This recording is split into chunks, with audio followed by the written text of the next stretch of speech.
సముద్రంలో నుండి ఒక పెద్దని పీత బయటికి వస్తుంది. ఈ పీత వీళ్ళని తినడానికి పరిగెట్టుకుంటూ వస్తూ ఉంటుంది. దీన్ని చూసి వీళ్ళు ఇక మన పని అయిపోయిందనుకుంటారు. అయితే ఈ పీత వస్తూ ఉండగా దారిలో ఒక చిన్న గుంటలో పడిపోతుంది. ఆ తరువాత ఇది గుంటలో నుండి బయటపడుతుంది. దీంతో ఈ పెద్దని పీత ముక్కలు ముక్కలు అయ్యి చనిపోతుంది. అప్పుడు వీళ్ళు ఈ పీత మాంసాన్ని తింటారు. ఆ తరువాత వీరందరూ ఎడారిలో ఆడుకుంటూ ఉంటారు. ఇంతలో అనుకోకుండా వీళ్ళు నుంచిన చోట నేల కుంగిపోతుంది. దీనితో వీళ్ళు భూమి లోపల ఉన్న ఒక భయంకరమైన గుహలో పడతారు. ఇక మనం ఇక్కడ నుండి ప్రాణాలతో బయటపడలేము అని వీరు అనుకుంటారు. ఇంతలో నేలపై ఓడలు పాములా పాకుకుంటూ వచ్చి వీళ్ళని పట్టేసుకుంటాయి. ఆ తరువాత వీరిని గాలిలోకి లేపుతాయి. అయితే వీరు కిందికి చూడగా ఇక్కడ వందల కొద్దీ మనుషుల కళేబరాలు ఉంటాయి. దీన్ని చూసి వీళ్ళు భయపడిపోతారు. వీళ్ళు ఊగుతూ గట్టున ఉన్న చెట్టును పట్టుకోవాలనుకుంటారు. ఇంతలో ఇక్కడికి డైనోసార్ వస్తుంది. ఇది వీళ్లను తినేయడానికి ప్రయత్నిస్తూ ఉంటుంది. అయితే ఇది వీళ్లను తినబోయి ఆ ఓడలను పట్టుకుంటుంది. దీంతో వీరు జారి కింద పడిపోతారు. ఆ తరువాత ఈ డైనోసార్ వీళ్ళని చంపడానికి పరిగెట్టుకుంటూ వస్తూ ఉంటుంది.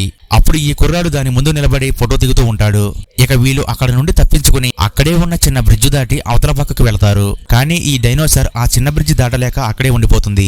నెక్స్ట్ పార్ట్ మిస్ అవ్వకుండా ఉండాలంటే వీడియోని లైక్ చేసి పార్ట్ 2 అని కామెంట్ చేయండి.